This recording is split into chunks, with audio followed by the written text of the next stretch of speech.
Hey everyone, and welcome back to Yosemite Valley. Today we are going to turn a vast land of nothing into this wonderful ape rondell. How we get there? Well, that's gonna be the thing of today's episode. Still stick with me and let's get things started. Alright, welcome back to Yosemite Valley everyone, and thank you as always for tuning in. If you guys just saw this video on the front page of your YouTube stream and you haven't subscribed yet for whatever reason, please consider doing so because that helps me out a lot. And nowadays YouTube is so good in recommending videos to you without being subscribed that it might actually be that you think you are subscribed but you are not. So please check it if you want to give me a little help here to grow the channel. That would be really appreciated. But now let's talk about a couple of things that you guys have commented in the last videos, and I actually reacted to that and actually fixed things. So first of all, you saw that maybe at the beginning of the episode, is that I changed one side of the gorilla view because you guys commented, I think it was even Dommel, that I blocked the wonderful view onto the fire lookout tower, and hence it is actually, you know, prohibiting, so to say, the wonderful views.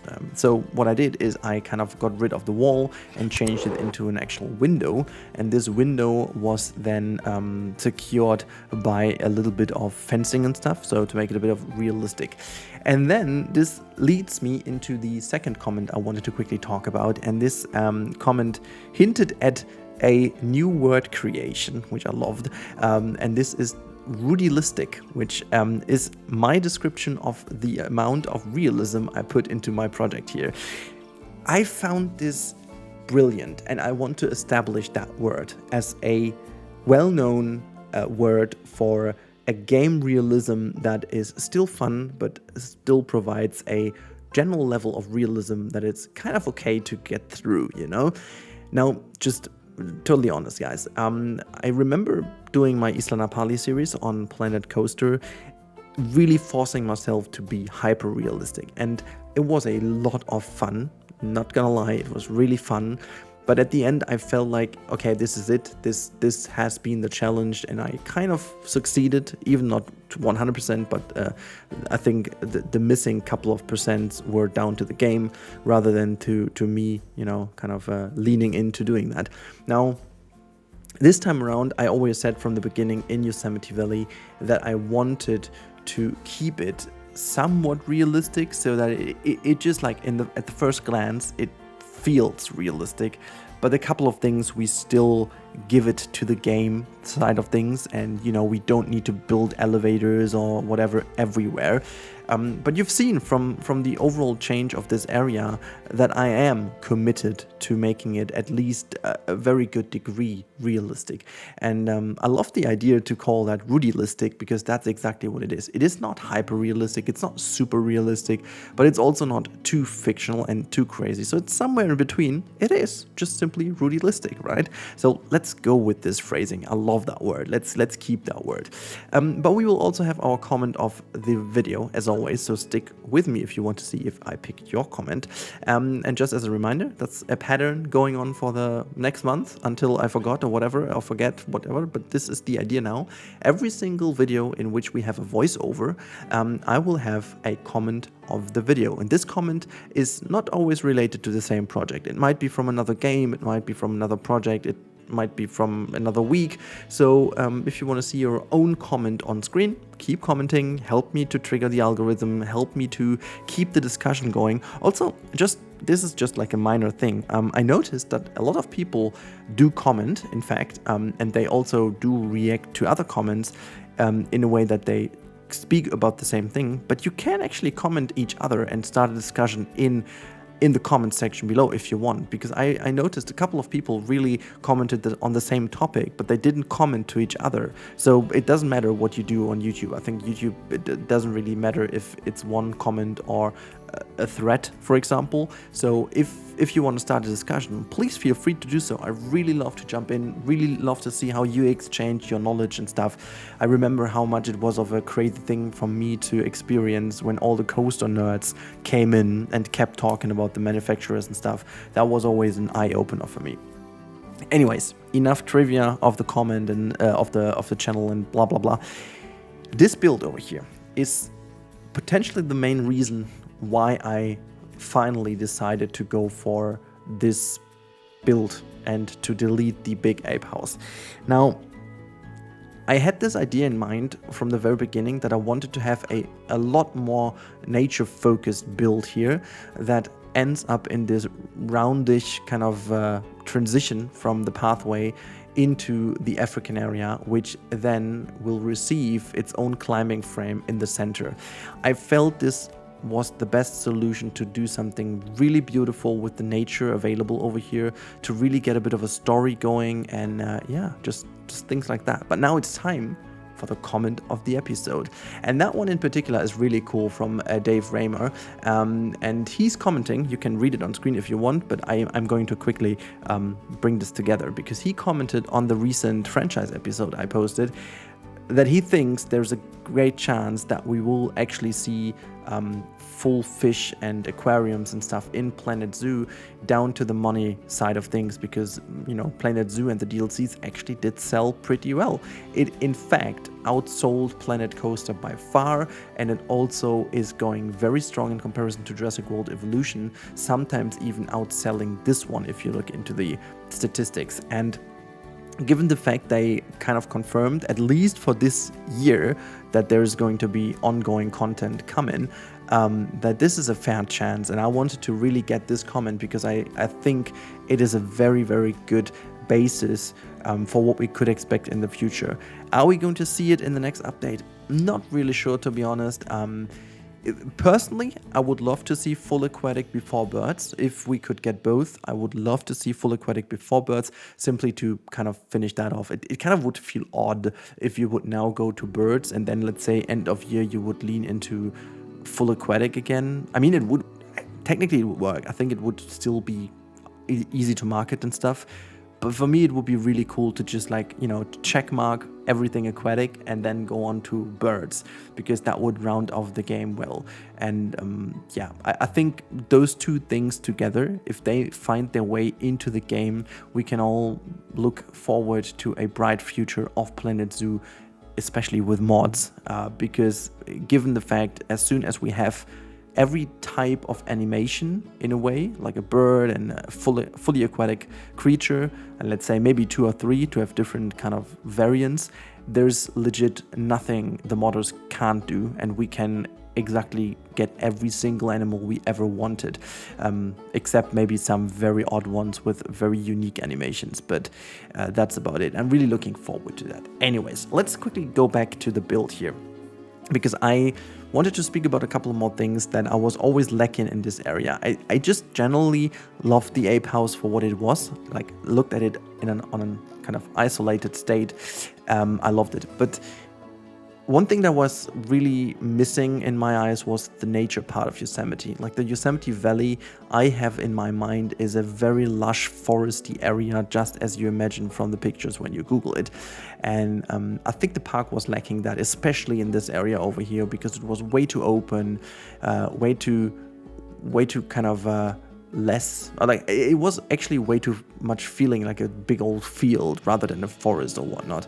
And I wanted to make this all a lot more nature driven, which I think I somewhat succeeded. One thing I want to mention over here is, especially for thumbnails and stuff, I will now not put too many trees down. It's a certain thing, you can even actually take data for it. If you make a thumbnail that has a lot of shadow in it, you can already just not upload the video, because no one will ever click. It's really, the thumbnail game is strong. That's also why I recently changed my style of thumbnails, going a little bit away from the very serious and very stylized to a bit more clicky thumbnails, even though I still gotta admit that is not my style in a way 100%. I have to really convince myself that this is the way, because no one is hurt, you know, people seem to click better now, and no one complains about thumbnails sometimes with arrows and outlines and stuff like that. It's just the thing you have to do to be recognized in the vast craziness of very clicky thumbnails with a lot of faces and a lot of screaming people on top of it. So you have to somehow make sure people, you know, see it, and you grab the attention that hopefully the videos deserve in your eyes. But first of all, I gotta get your click, and then we can talk about the quality of the video afterwards. And so This is why I changed them, and this is also why I need to focus on that for the thumbnails, which is a bit of a sad thing because in fact this does lead into a less lush area than it could be, because making it even more lush makes it very beautiful in game. You can create some insanely nice shots with like cinematics and stuff, but it will never ever give you a good shot for a thumbnail because it's just not bright enough and it just blows out a bit, and yeah, all these kind of things. So be warned, it's gonna be a lot more lush in the end for the final tour. I'm going to make this all so much more foresty. I tried this in a couple of areas and it really looks awesome. I can't wait to share that with you in the end. And yeah, so this is why I'm super happy with this area especially. You can see I'm doing a lot more with nature this time, really trying to embed this all as if this is really the Yosemite Valley and the buildings have been built into the nature rather than other way around. And I'm really happy with how I'm also very happy with this build over here, because I wanted to make this house appear as if this is a very old installation, like one of the oldest ones, and elements of this habitat are new, but overall this is one of the older buildings they did, and really making a nice incorporation with this incline here. So we have the underground facility for the apes that is very implied, because I'm not going to make the interior of that, but this would be underground of this little hill that the people go up to. But I think it really feels very nice and integrated now. And one thing I'm in particular very proud of is this tiny corner over here now, where I'm going to make a very nice and teeny tiny fence that I kind of love. And you will see this now in a couple of seconds in the real-time part. This is really cool. But now, this is it. I hope you guys enjoyed this so far. And now we prepare to go into the real-time part. Make sure to keep your eyes open for a lot of nice nature and nature. And I'm going to talk to you now in the real-time part. Hope you enjoyed the voiceover. And I see you in a couple of seconds.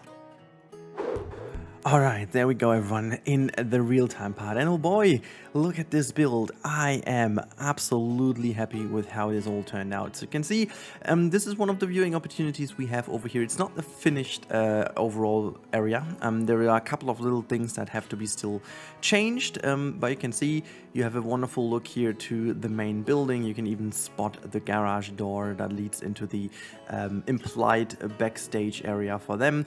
You can see this huge climbing frame here in the middle, and obviously this is where we are going in a second, our wonderful circular viewing opportunity in the midst of this habitat, which is, yeah, kind of the star of the show. Have you seen that little dude there leaning over? It almost looked like that, and yeah, well, kind of interesting. So we do not focus on the left hand side here because this is all not done. This will be all changed. We even have some floaty roofs there, magic roofs, but this side is almost entirely done. And I love this little bit here with the stones and stuff where you can just go past, and then you have this just kind of moved forward viewing opportunity here. You know, you're gonna go closer, or if you just want to continue your walk, you can take the other side and just go through. You've even like a seating opportunity, a bit more, you know, chilly. You can see the nature and stuff. It's not like best side ever, but you know, you can see some stuff. And then if we go here, I especially adore this view. Look at that. This just embeds so well into the nature now over here with this rock formation, with all the new plants forming this very overgrown area, and makes the building appear so much smaller than it actually is. And that was the real challenge here. And yeah, there's another wonderful view into the giraffe habitat. You can see it all works pretty well, and it gives us another reason to, you know, fix up this mountain there in the back at some point. But then we would go this little incline up here, and I think it you know, it all works so much better now with having the different height variations in here. It makes a lot of sense. This is how Yosemite would be anyways. It's not all flat, you know, even if it's in a valley, it's not all flat. And then you've got this building here.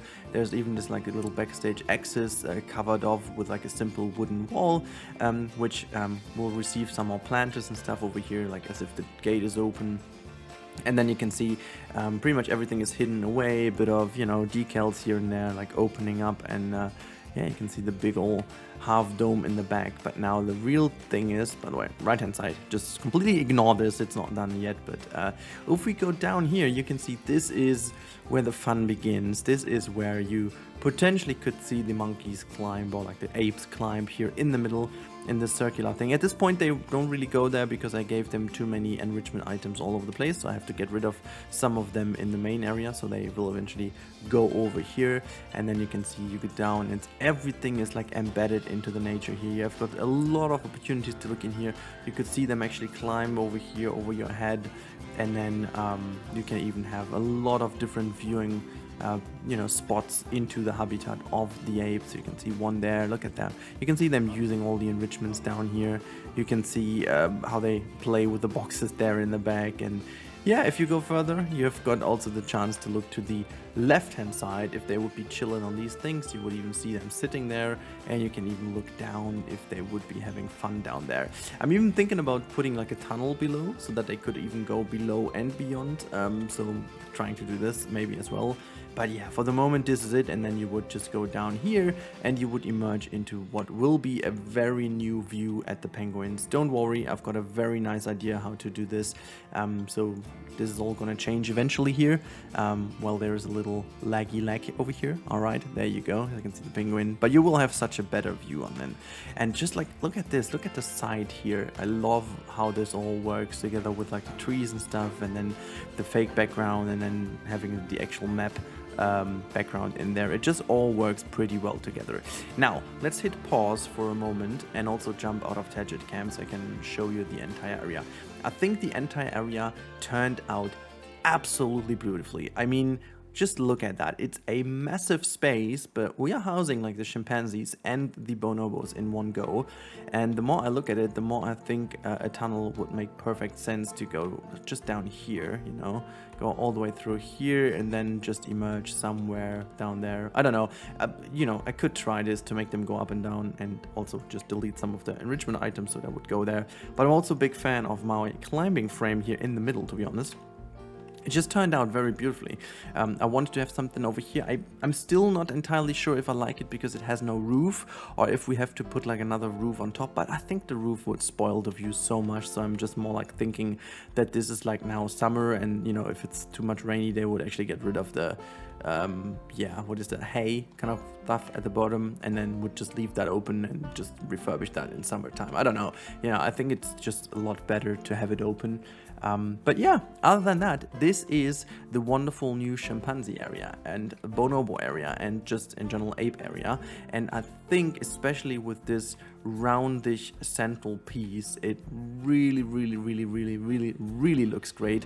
Again, the only thing I have to do is to bring them back moving into the middle, because that really looks cool if they just go there and climb. But I just gave them a little bit too many enrichment items, I believe, on this side, so I would necessarily go, you know, let's just quickly test this if that actually works, if we get rid of all of these. Gonna give them back eventually, or just don't save the game, however, but just making sure that they need to go over to have some fun. Where's this thing? Also over here, let's just move this as well, just down here. Everything we can is going to be brought down in here. So let's quickly say oops, wow, well, I'm shouting so much at the game, I don't know. So what else could we put them here? Let's just put like another grab ball down here as well, and then the mirror mobility, I think we have one already. Yeah, I mean, I can't put anything to food-wise here because no keeper will be able to go here. This is also another reason for the ground tunnel, to be honest. But yeah, let's put it that way and see if they would run there eventually, because actually it worked, so it's not like it doesn't work. Let me just quickly show you with the overview. So we're gonna go and say hello, traversable area. This is what I wanted to show you. And then, oh wait, I think there's one already going over, if I see that correctly. Yeah, there you go. This is what I wanted to show you. Look at that. This is fantastic. If we can just make it move a little bit further to the center, there you go. And then we can actually also zoom in a tad bit to show you exactly what I meant. Like this this is the stuff, guys. This is exactly the stuff I wanted to achieve. I think it looks really cool with the monkey moving over, or like the ape. I'm sorry, I'm German. It's my language, okay? It's not my fault. It's my language that I'm just a stupid person. Look at that one, just playing there with the. We're just going to the piano thing, right? It's looking so cool. Like imagine you're just down here and you see the monkey in the middle. I think that looks really, really good. Can we have the sun somewhat so you can... Oh my god. Yeah, well, there's not really that much I can do to make the sun better. It's looking kind of cool though. It's looking kind of cool. Also from here having that view. So you have actually the chimpanzee in your sight is kind of nice, but just in general having this is absolutely cool. Let's see if it really is going to play with it, because I didn't know if they can. Okay, well that is massively cool, to be honest. That looks really, really cool. I just wish we had better sunlight overall, because that would definitely up this thing even better, like making it even more good looking. But yeah, you can see it works. They go over there to have some things. Oh, look at that. There's another one even coming. Oh, that's so cool. There's another... Is that a bonobo? No, this is... Oh, it is a bonobo. But yeah, I'm a fan. I'm a fan of this area. Did I say that? But I think... No, it's a chimpanzee, by the way. I'm a stupid person. But look at this. It's so cool. Like having this kind of pathway curling around here, and now you know why I did this, and yeah, I think it makes perfect sense now why I put it here in the first place. So yeah, I'm a fan. I'm a fan of this area. I hope you guys are too. This should be all of it for today. I hit play for a second so you can see them at least do something. And yeah, I just hope you guys enjoy this series as much as I do. Please leave me some comments down below how you like Yosemite so far, and if there's anything else that we should add in the future, and what is the most thing you're looking forward to hopefully in the next DLC. I think it's time that we start talking about a potential next DLC, because for the first time ever I have 0.0 idea what the next DLC could be. I have hope, but I have no idea whatsoever. Like there was always a tendency what the next DLC could be, the next region, but as we have more or less covered all of the regions of the world at least once in a way, I really struggle to think about what could be next. So what's your guess? So let me know in the comments down below. But now, stay safe everyone. I talk to you in the next one. Have a good time and goodbye. Oh, and please don't forget to subscribe if you haven't already and want to help me. So thank you. Bye. Jay.